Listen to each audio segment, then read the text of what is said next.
Meaning of hoovering. Hoovering. Hoovering. Hoovering. Hoovering. The term hoovering refers to a manipulative behavior commonly exhibited by individuals with narcissistic or toxic tendencies.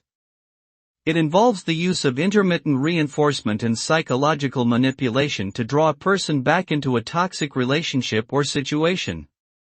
This behavior can take various forms, including sending unexpected messages, pretending to be concerned about the person's well-being, or making empty promises.